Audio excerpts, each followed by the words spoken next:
Na 163, o irmão faz caridade. Por quê? Porque acima de nós existe um Deus. Assim como eu vou fazer caridade? Assim como o Pai me enviou, também eu vos envio a vós. Então, como agir? Isso, nós vamos sempre, no diálogo com Deus, receber retorno nessa comunicação, resposta dual. Agora, na 167, ele vai identificar esses irmãos. Quem são esses irmãos? Nossos irmãos, está lá o título. Então ele está complementando, né? Vai montando uma ideia. 167, nossos irmãos. Está no Evangelho... Não. É Evangelho de João, capítulo 4, versículo 21. E dele temos este mandamento, que quem ama a Deus, ame também seu irmão. E então ele vai dizer como nós vamos amar os nossos irmãos. Ele diz que os irmãos fazem caridade. Lá atrás, né? Na lição de 163. Agora ele vai dizer como. Em verdade, amamos a Deus em todos os motivos de júbilo, dentro da nossa marcha evolutiva.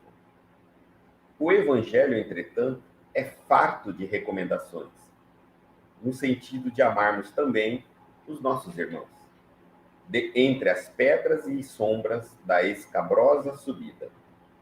Certo, a palavra da Boa Nova não se reporta aos companheiros amados e felizes que já solucionaram conosco as questões de harmonia mental, e sim aos que respiram em nossa atmosfera, exigindo auxílio fraterno e seguro.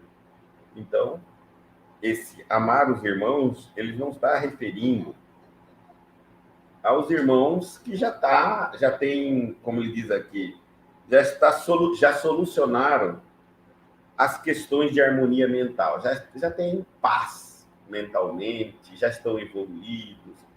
Eles estão falando aqueles que respiram a nossa atmosfera. Então, a eles nós vamos amar, a esses irmãos.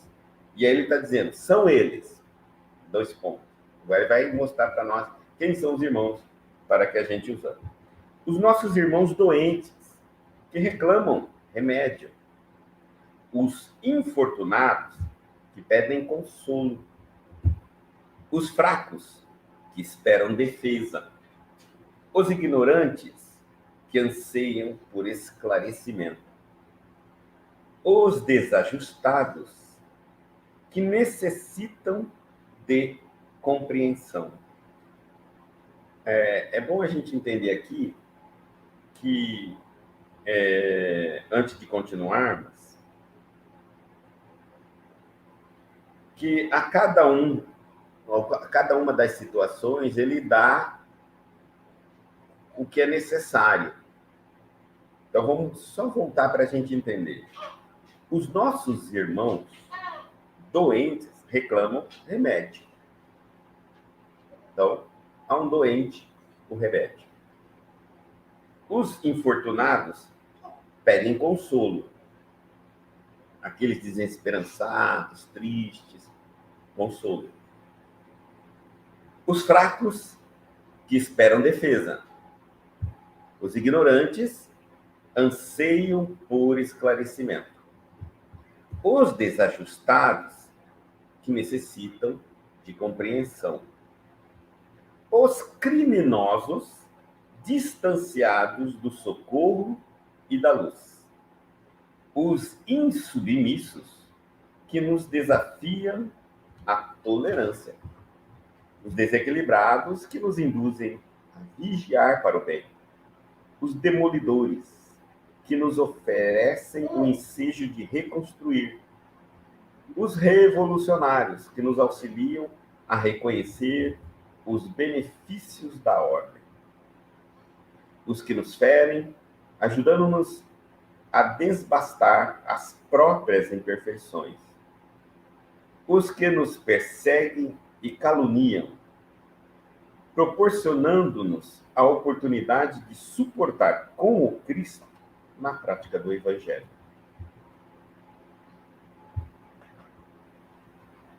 Então, ele mostra que esses irmãos, todos eles, e o que cada um deles necessita. E por que a gente não deve desconsiderá-lo como irmão? Porque a nossa visão, às vezes, de uma pessoa boa é que ela esteja feliz, em paz, né? Tudo na vida dela solucionado. E muitas vezes, gente, aquela pessoa que está lutando, que está sofrendo com a doença, injustiça e tudo mais, é o nosso irmão que está lutando para se portar honrosamente, dignamente, fazer o bem, e é por isso que está sendo perseguido. Não está sendo castigado, como nós pensamos que tudo que é de errado que acontece é como se fosse um castigo na vida de alguém. Pode ser que não. Pode ser que as pessoas podem estar sendo perseguidas por não submeter as sombras à vontade do mal. Então, elas estão passando pelo peso das suas escolhas num planeta de prova e expiação. Para isso, então, por exemplo, quando a gente vê um irmão doente, então, o que distancia ele? Ele precisa de remédio, de medicamento. Imediatamente nos vem assim, lógico, a ideia de que por que essa pessoa está doente? Ela tem um motivo que ela está doente. A doença surge no espírito, nós temos todo esse conhecimento, mas isso não deveria nos esfriar o coração. Não há respostas a essas questões que nos deveria deixar indiferentes. Se alguém está doente, precisa de remédio. Precisa nos certificar se a pessoa tem condições de comprar o remédio, auxiliá-la. Se ela precisa de algum auxílio, com certeza é o remédio. Até então, que a gente distante sabe se alguém está doente, ela precisa de medicamento. Porque senão eu estarei pensando assim, todo mundo que está doente, eu não vou dar remédio, vou dar esclarecimento. É como se eu dissesse assim, a uma pessoa que está passando fome, eu vou dar o evangelho, vou pregar o evangelho. Mas se ela está com fome, ela precisa comer, né? E depois, se ela necessitar, ela buscará o evangelho. Então, nossos irmãos doentes que reclamam remédio. A distância deles para nós é o remédio, que nós não precisamos tomar, que não temos a doença deles, e eles têm que tomar. O resto, somos irmãos. Os infortunados, eles estão pedindo consolo. Os que estão se sentindo infortunados, estão sendo visitados por inúmeras situações difíceis. Nós precisamos entender que, no Espiritismo a gente estuda que toda ação tem uma reação. Então, se alguém está passando por um momento difícil na vida, são consequências das suas ações. Sim, sem dúvida. Mas isso não deve esfriar nosso coração, nossa maneira de olhar. Então, ele está dizendo assim, que os infortunados que pedem consolo, o que nós temos que dar a ele? Consolo. Para ele não é remédio, para ele é o consolo. Compreenderam a visão aqui? Os fracos que esperam defesa.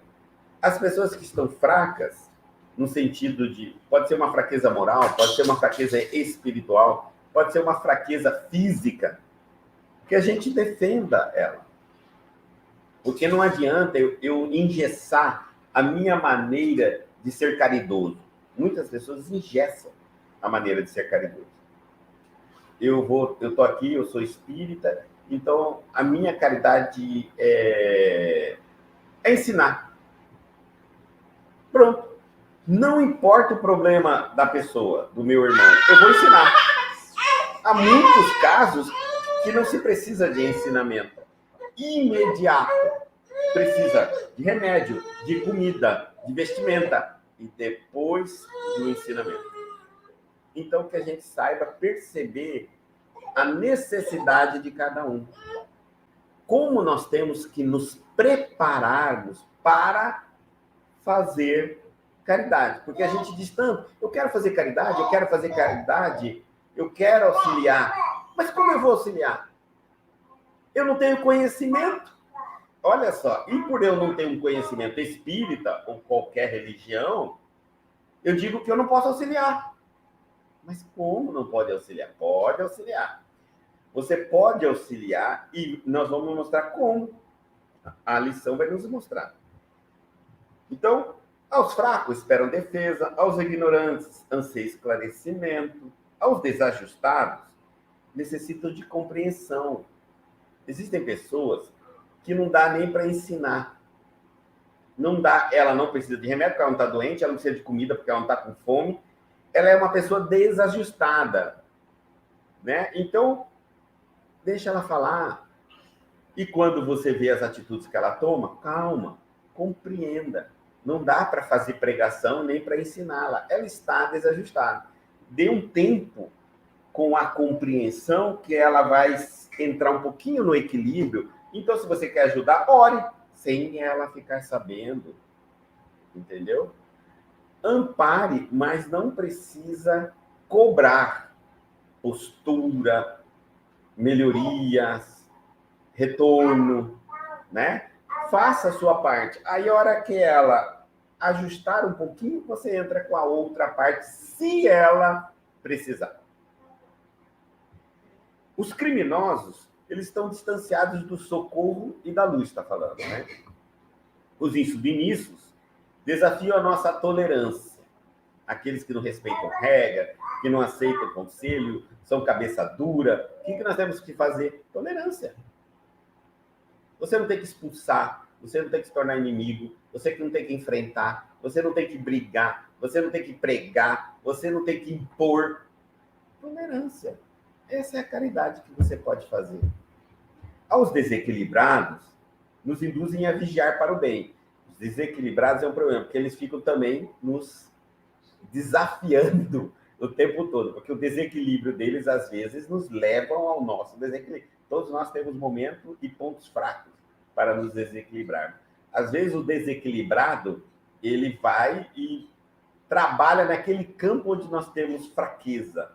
E, de repente, nós estamos dentro do desequilíbrio dele. Então, ele diz assim, o que você tem que fazer diante de um equilibrado? Vigiar para o bem. Foca. Então, o desequilibrado do teu lado, ele está falando assim, ó, preste atenção em você. Porque se você não prestar atenção em você, você vai ficar igual a mim, desequilibrado. Eu sou nervoso, você está calmo. Mas daqui a pouco, nós dois estamos nervosos, brigando um com o outro.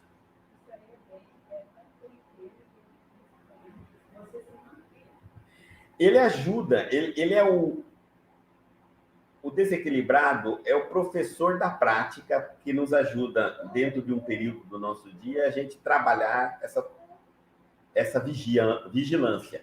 É óbvio, toda academia, todo esforço físico, eu tenho um tempo para praticar. Se eu passar desse tempo, eu fico exausto e acabo não me fazendo bem.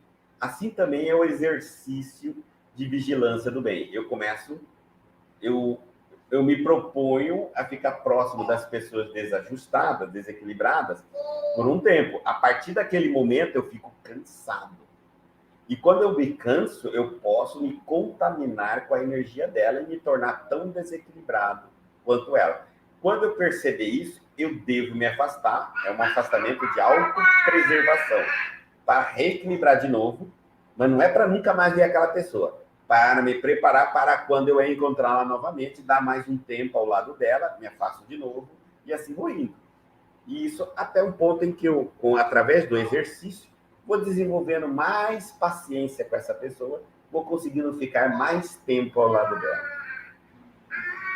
Os demolidores, que nos oferecem o ensejo de reconstruir. Ele não oferece um ensejo de reconstrução, né? Às vezes a gente faz todo um trabalho na nossa casa, por exemplo. Dá um exemplo aqui, né? Já coloquei uma rotina na minha vida, tal.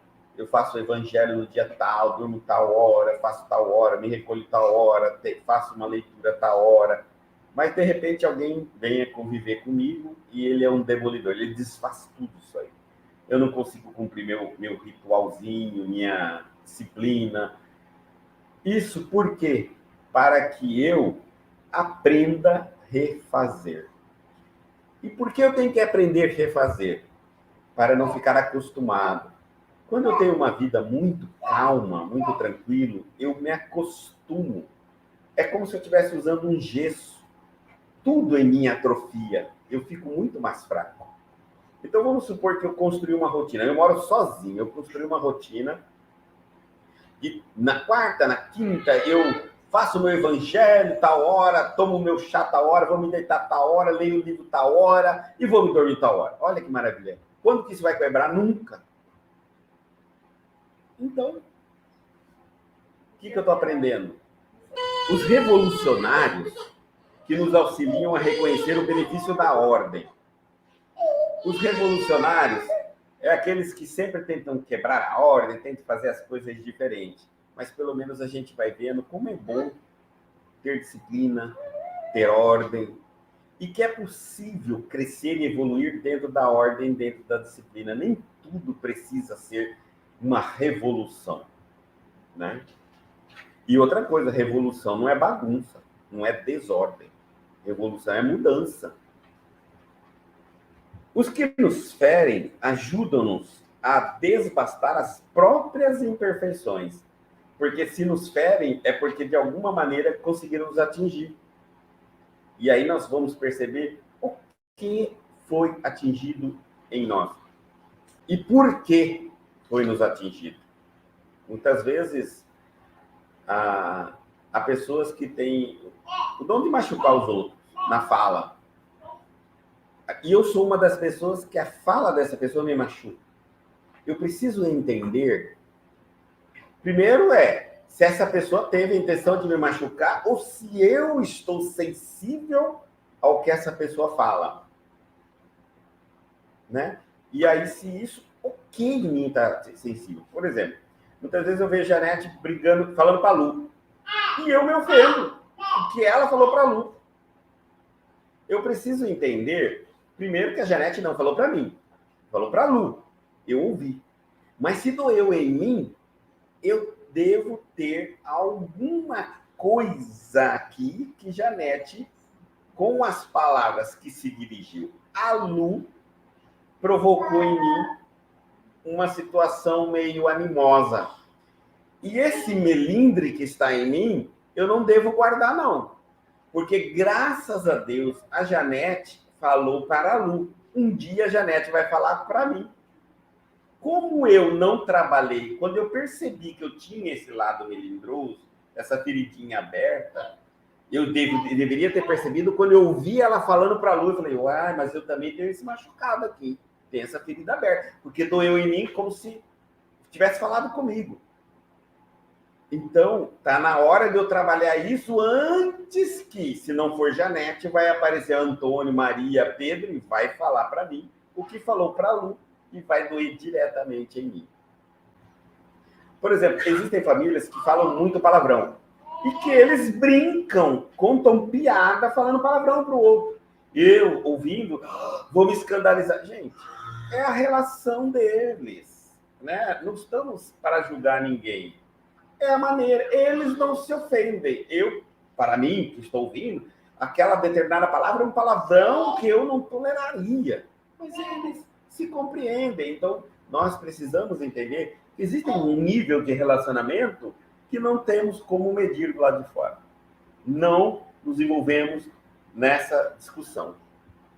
Os que nos perseguem e caluniam, proporcionando-nos a oportunidade de suportar com o Cristo na prática do Evangelho.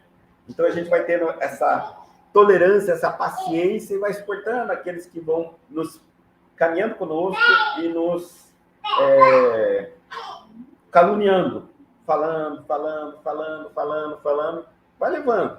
Porque na prática do Evangelho, continuando, vai ensinando, vai ensinando, vai ensinando, vai ensinando, vai ensinando. Daqui a pouco, aqueles que caluniam vão compreendendo, vão crescendo, amadurecendo. Daqui a pouco já param de caluniar e vão até ajudar outros que estão começando e já entram caluniando. Vão falar, não, também pensava assim, também falava assim, também via assim, agora já compreendo diferente. E você vai compreender diferente com o passar do tempo.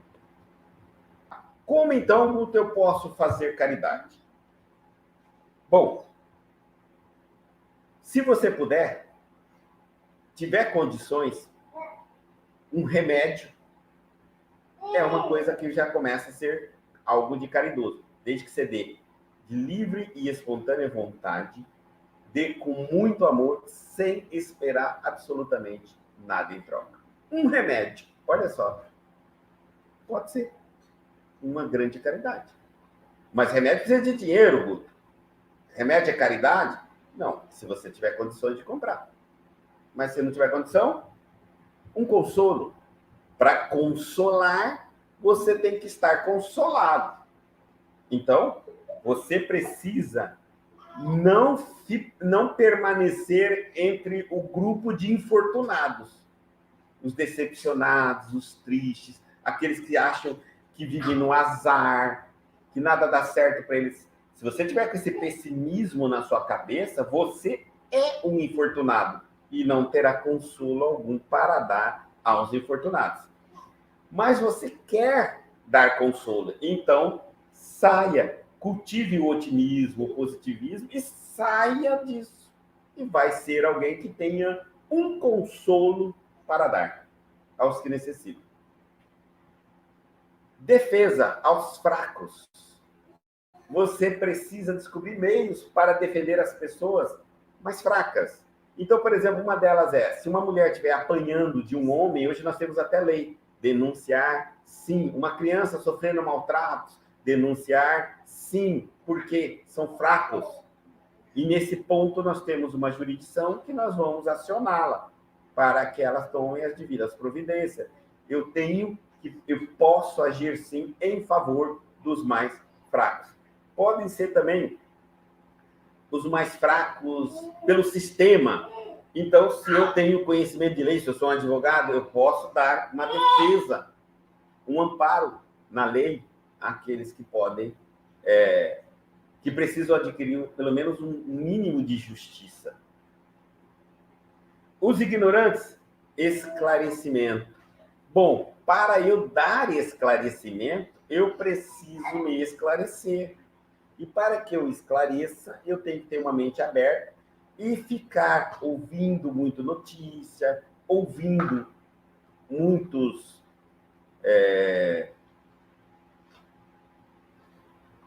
ler muitos livros. Eu preciso me tornar uma pessoa culta. Eu preciso me esclarecer. Se eu quero dar esclarecimento, eu tenho que ser esclarecido.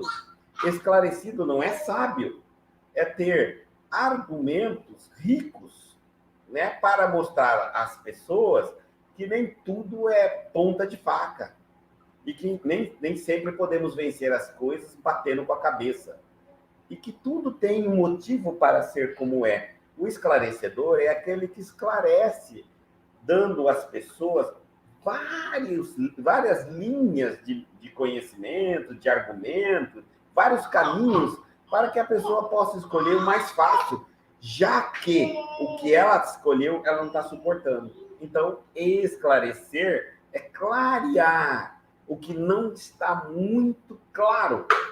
Então, eu preciso ter um pouquinho de conhecimento, de cultura. Por isso, eu preciso ler diversidades, política, religião, tudo que eu puder. Porque eu quero ser esclarecedor.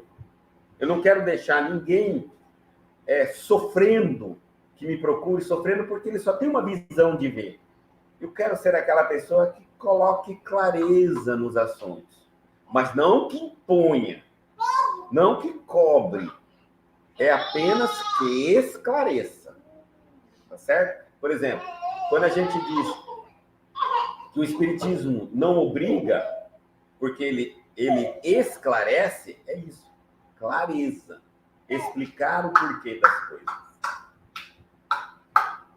A decisão é de cada um. Os desajustados, eles precisam de compreensão. E para eu compreender, eu tenho que entender por que as pessoas, quais são os tipos de desajuste, porque elas estão assim. Senão eu não vou compreender. Eu só compreendo aquilo que eu entendo. O que eu não entendo, eu acho que é frescura, é bobagem, é teimosia, e já quero impor algo para mudar aquela pessoa de uma hora para outra. Nós temos que parar com isso, né? Não é dessa maneira que a gente faz, que a gente auxilia os nossos irmãos. Aos criminosos estão distanciados do socorro e da luz. Então, levar aqueles criminosos, levar um pouco de luz, aqui nesse caso, é esclarecimento espiritual, evangélico. Vou na penitenciária ler o evangelho, maravilhoso, fantástico, é o que eles precisam. Tá? Eu não vou lá levar comida, levar cigarro, levar bebida, levar droga, levar roupa. Eles estão precisando de luz, de socorro. Esse socorro e da luz, um amparo social. Os submissos que nos desafiam a tolerância. Então, se eu vou fazer caridade, e dependendo para o grupo ou para a pessoa que eu quero a caridade, eu preciso desenvolver tolerância. É o que eu estou te falando. Se eu engessar a minha forma de dar caridade, não vai dar certo para todo mundo. Então, eu tenho que ter tolerância. Tem que deixar as pessoas, nas insubmissões delas, cautela. Muitas vezes nós estamos sempre perguntando assim. Me perguntaram recentemente: Guto, meu marido ou minha esposa está agindo assim. Até quando? Não, como eu conseguiria auxiliar? Aí você esclarece. Mas até quando eu vou fazer isso? Olha só. Essa pergunta, até quando, diz que eu tenho uma pretensão. Está dizendo assim, eu quero um marco porque eu já não aguento mais. Eu quero o retorno, eu quero o pagamento dessa minha ação. Porque eu já estou te dizendo, quando eu falo até quando, eu estou dizendo, não vou fazer isso para sempre, não. Então, eu não estou aprendendo, eu não me desenvolvi bastante a tolerância, a compreensão, para poder dar essa caridade ao meu irmão. Porque como é que você vai dizer quando alguém vai mudar? Impossível, nem a pessoa sabe quando ela vai conseguir. E se vai mudar? Porque nem ela sabe se ela quer. Então, antes de você entrar no investimento dessa ordem, pense que você não vai ter pagamento algum e provavelmente não tem prazo. Essa pergunta não se faz. Outra coisa, a paciência, a compreensão e a tolerância não é cumplicidade. Eu não vou me tornar cúmplice daquele defeito. Mas, Guto, o meu filho usa droga. E como é que eu vou agir? Tolerância. Ele está sendo insubmisso. E está se desajustando com a droga. Então, tenha paciência. Mas estou falando paciência, tolerância, eu não estou falando para você abrir a carteira e pagar a droga dele. Porque aí, mas se eu não fizer isso, ele vai roubar. Para isso também tem a lei. Né? Nós não podemos proibir alguém de usar a droga. Mas não temos que financiar a droga para que alguém não cometa um outro erro. Tá certo? Senão, eu também vou ter que comprar coisas para as pessoas não roubarem. Então, eu diria, eu vou na penitenciária e um vai falar assim, não, eu roubei porque eu precisava de 10 mil reais, porque eu estava devendo um traficante. Eu vou lá, arranjo dinheiro de 10 mil reais. Não é dessa forma que a gente vai auxiliar. Então, não nos tornemos cúmplices dos erros alheios. Nós vamos tolerar. Tolerar é entender, relevar, não criar inimizade, não criar, não julgá-lo, não condená-lo, não falar mal dele para todo mundo, não persegui-lo. Isso é tolerância. Cumplicidade é outra coisa. Os desequilibrados que nos induzem a vigiar para o bem. Então, tá aí, ó. Se eu quero desenvolver a caridade e vou trabalhar com desequilibrados, eu tenho que estar vigilante no bem, porque numa dessas, gente, eu entro mesmo e vou me tornar tão mal quanto. E vou falar a verdade, hein? Vou começar a fazer a maldade para as pessoas desequilibradas em nome de Deus. Dizendo assim, não, eu estou fazendo isso para ela aprender a não fazer em nome de Deus, em nome de Jesus. Vou me tornar o cobrador, o justiceiro divino. Os demolidores que nos oferecem o ensejo de reconstrução. Eu tenho que ter essa força de vontade, esse gás de reconstruir.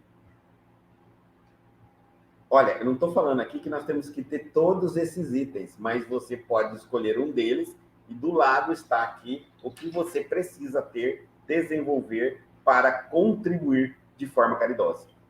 Compreenderam, né? Então, tá. Aos revolucionários, nós precisamos... aos demolidores que nos oferecem o ensejo de reconstrução. Ter aquele gás, aquele sonho de que não importa quantas vezes vão destruir, não importa quantas vezes vamos ter que fazer, faremos. Você tem que ter essa visão para ser um reconstrutor. Agora, se você não tiver essa visão, na primeira, você desiste. Os revolucionários, eles nos auxiliam que é reconhecer os benefícios da ordem. Então, se você é uma pessoa que não reconhece a ordem, a disciplina, como que você vai ajudar um revolucionário? Não tem como, ele vai entrar em sintonia com você. Ele vai dizer assim, não, larga disso, vamos parar de fazer isso, vamos fazer a tal coisa, vamos revolucionar, você vai se tornar um. Vai dizer, nossa, encontrei alguém que pensa como eu, agora nós somos 2, 3, 4, vamos somar, daqui a pouquinho somos 1 milhão, fazendo uma revolução. Você não vai conseguir ajudar um revolucionário. Para ajudar um revolucionário, você vai ter que reconhecer os benefícios da ordem. Sim, você quer mudar? Maravilhoso, é fantástico. Essa maneira de ver a vida é incrível, mas não vamos fazer de qualquer jeito. Não vamos destruir tudo, não vamos bagunçar tudo. A gente pode fazer seguindo a ordem. A gente pode fazer de uma maneira ordenada. Ah, mas isso aí, se fazer de maneira ordenada, vai levar muito tempo. Que leve muito tempo. Mas é imprescindível a ordem. Porque no meio da desordem, nós vamos fazer muita iniquidade, muita injustiça. E talvez, na proposta de criar uma ordem, nós vamos ser pior que esses que estamos combatendo, que é a ordem que agora está. Nós vamos dizer assim, olha, do jeito que está, não está bom. Vamos fazer uma revolução e mudar. E no meio dessa revolução, fazemos coisas piores do que a ordem que já estava estabelecida. Aí não tem jeito. Então, olha, se nós vamos revolucionar, se nós vamos mudar, se nós vamos modificar algo que seja para melhor do que o que está. Então, nós não vamos começar na onde está para melhor. Decair, aí não dá. E quem vai responder pela a queda? A injustiça, as falhas? Não vamos colocar na conta de Deus. Isso vai tudo entrar na conta dos revolucionários. O que nos fere, ajudando-nos a devastar as próprias imperfeições. Isso nós já falamos, né? Aí nós vamos desenvolvendo com eles, aparando as nossas arestas. Eu sou muito melindroso nesse assunto, naquele tópico, naquele outro e tal, e vou quebrando. É bom que a gente aprende a não ser muito melindroso, porque com o tempo nós vamos nos tornando muito enrijecidos na ideia de que eu não aceito que fala assim comigo, eu não aceito que fala isso ou aquilo, eu não aceito, eu não aceito, eu não aceito. Como se fosse possível, numa relação, eu estabelecer padrões de comunicação. Lembrando que nós lidamos com pessoas que vêm de diversas educações e que aquilo que para nós é inaceitável, para outros é normal. Então, se eu tiver esses padrões muito rígidos, dificilmente eu vou conseguir fazer caridade a qualquer pessoa. Até o casamento fica difícil quando eu tenho muito esse quadro, né? Eu não aceito. Aí, de repente, eu vou na festa do familiar do meu esposo e lá eu vou ver coisas que eu não admito. Essas coisas, esses limites que nós estabelecemos, nos torna mais melindrosos do que tudo. No mundo, existe uma diversidade incrível. E essas diversidades não deixam de ser nossos irmãos. O que você pode é escolher para você, se você vai incorporar no seu dicionário, na sua forma de fazer, na sua maneira de pensar, na sua moral. Isso você tem direito. Mas impor aos outros, isso você não tem direito. Então, quando você pensa em lidar com pessoas, você tem que despir tudo isso aí, tá? Pode largar isso tudo logo. Senão você vai ser você vai entrar para fazer a chamada caridade e vai sair mais melindrado, mais chateado do que a pessoa que está ali necessitando. Porque ela não vai te tratar no padrão que você acha que merece ser tratado. Ela vai fazer a você aquilo que ela sabe. Os que nos perseguem e caluniam, proporcionando as oportunidades de suportar com Cristo na prática do Evangelho. Às vezes, até no grupo de prática do Evangelho, do centro espírita, da religião, da igreja, tem pessoas que não vão com a nossa cara. Ué. E o que a gente vai fazer? Suportar. Faz o quê? Com o tempo, quem sabe, isso muda. Mas quem disse que, imagina, numa religião católica que tem 2.000 seguidores, todos os 2.000 se amam? Não, ali tem muitos inimigos, tem pessoas que não gostam um do outro, entre os próprios profissionais da área. Enfim, é assim, gente. São pessoas que se encontram de todos os lados. Não vai haver amor em todo momento. Não é. Mas estão ali porque precisam, não porque se amam. É diferente. Vão aprender a desenvolver esse amor incondicional, mas não sabem ainda. Então, é normal em todo grupo. Se isso existe na família, nem todos se amam. Se existe no trabalho, nem todos se amam, por que não vai existir na religião? Óbvio que vai. E quanto mais gente, mais possibilidade de ter problema, briga, desajuste, um vai com a cara do outro, vai com o jeito do outro, e assim vai ser. Mas tem que se tolerar, e a prática do Evangelho é a primeira. Então a gente diz assim,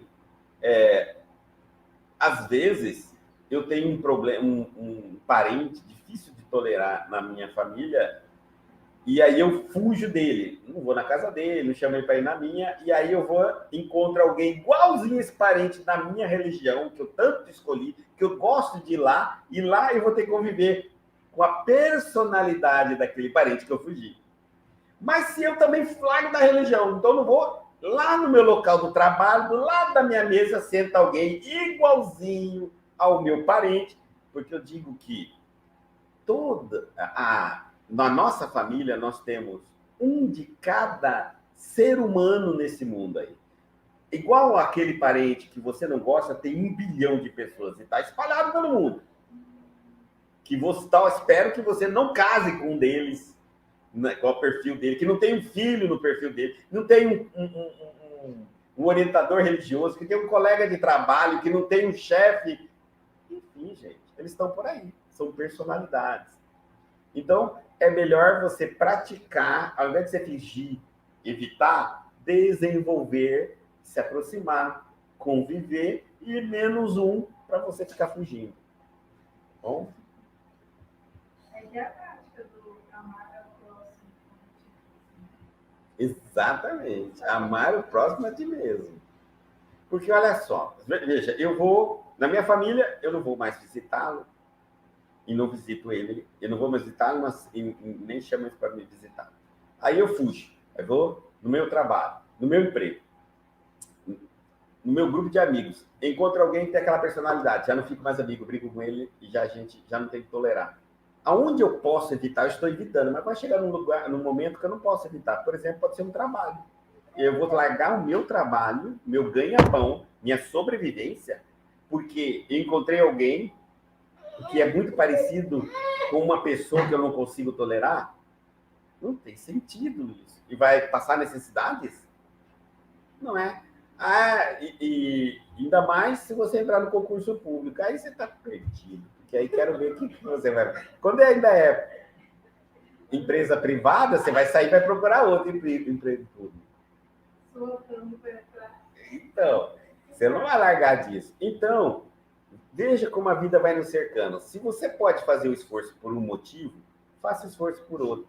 Não saia do local que não está dando certo, como a gente pensa. Não está dando certo, eu vou largar aquele local. Você está só fugindo do problema. E além do mais, o problema você está levando com ele. É você, pode ter certeza. Tá certo? Pode ter certeza que naquele local que você disse que está saindo, que não aguentou, é só encontrar as pessoas que estimulam o que você não suporta em você mesmo. Como você não trabalhou e você não quer trabalhar, você vai recolher sua mala, guardar suas coisinhas e vai para outro local. Lá você vai encontrar outro. Aí o difícil de lá é que você vai recomeçar um Vai levar tempo. Lá vai ser, onde você for, vai ser o Love Story, né? Lá vai ser fantástico, tá? Até que começa a identificação. Tudo que é novidade é maravilhoso. Tudo que é novidade. Aí começa o convívio. É o convívio que é o problema. Entendeu? É aí que nós... Então, gente, é assim. A vida, infelizmente, é assim. Agora ele vai falar. O irmão iluminado e bondoso, em si já representa uma obra viva do Pai, por meio do qual o conhecemos e admiramos.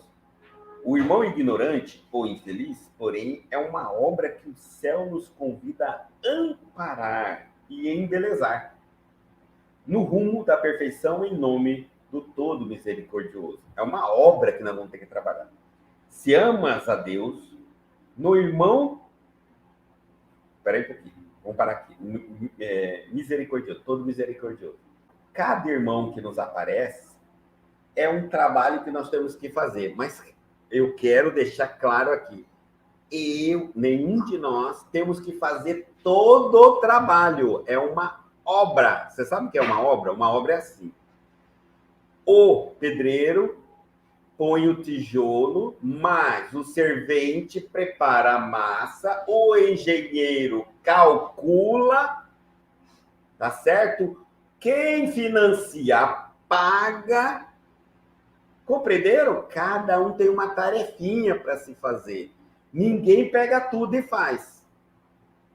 É o que nós estamos errando constantemente. A gente olha para uma pessoa e fala, não, eu aprendi que cada ser humano é uma obra que eu tenho que embelezar e entregar ao Senhor. É verdade. Só que você pode ser o servente da obra. Você só vai preparar o cimento. Aí vem, leva para o pedreiro. O pedreiro vai... tem outra coisa, né? O pedreiro põe a obra, faz a parede. Aí vem o pintor e pinta. Vem o arquiteto e enfeita. Vem o eletricista e põe o eletricista. Cada um faz a sua parte. Se você não entender isso, você acha que uma pessoa está para você como que você tem que esculpi-la inteira e entregar ela perfeita a Deus. Compreendeu?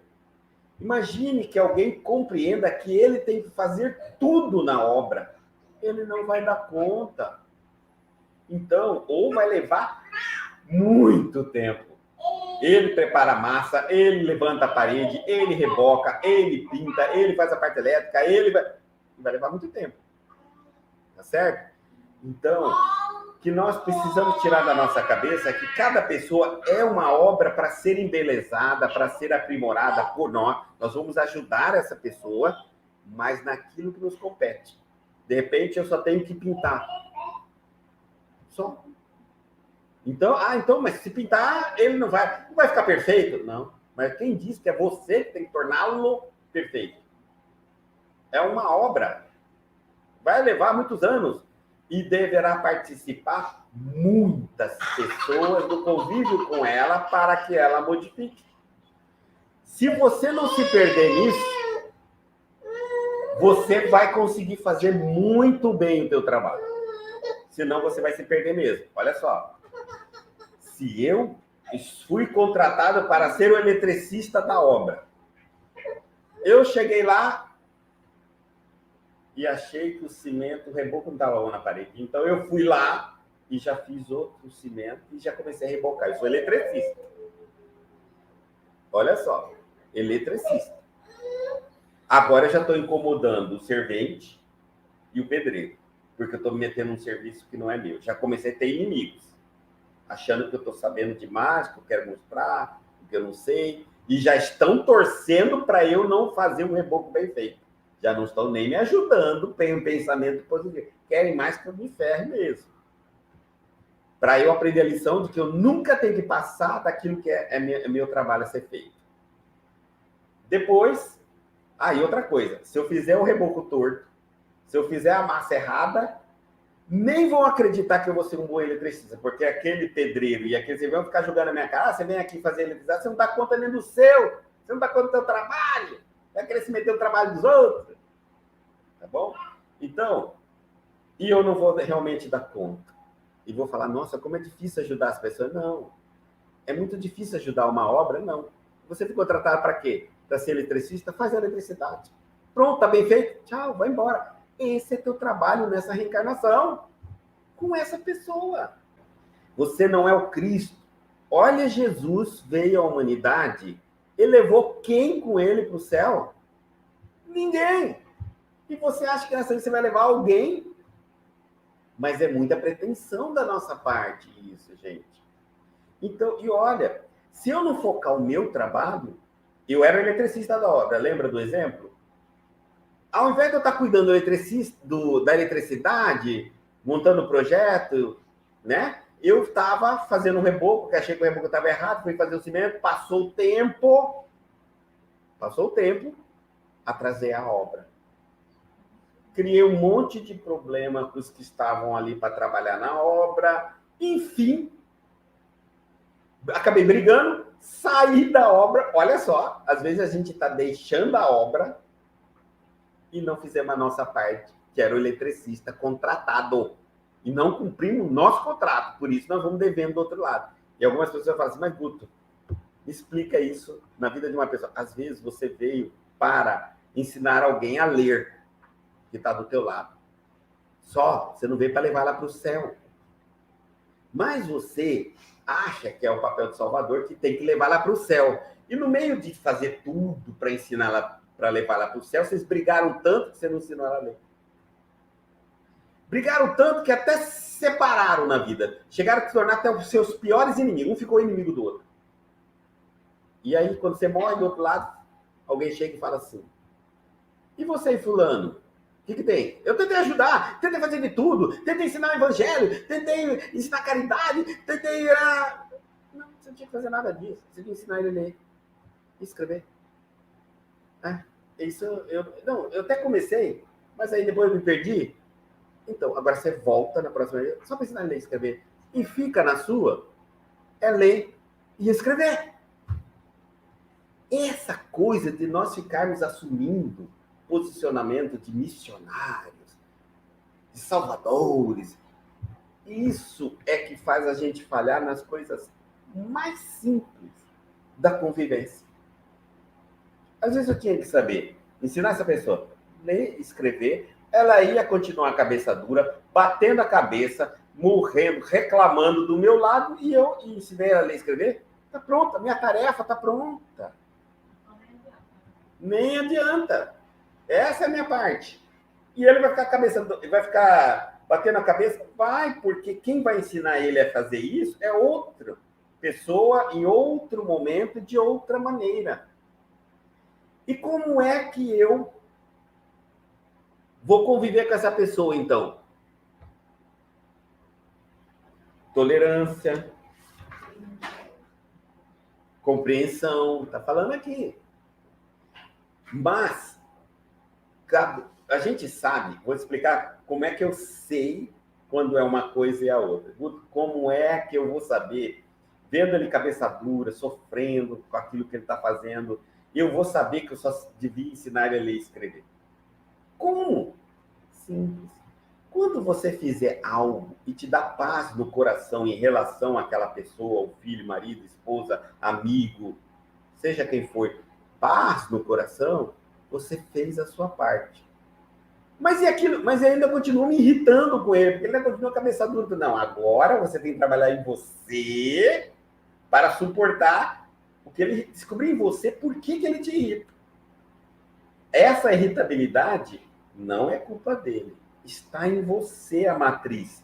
E se você sair do João Antônio, Pereira, Lisboa, Maria, como eu disse, cada um representa 1 milhão de outras pessoas. Então, não era esse papel. E aí, vamos lá. Vamos entender. Mas vamos ver.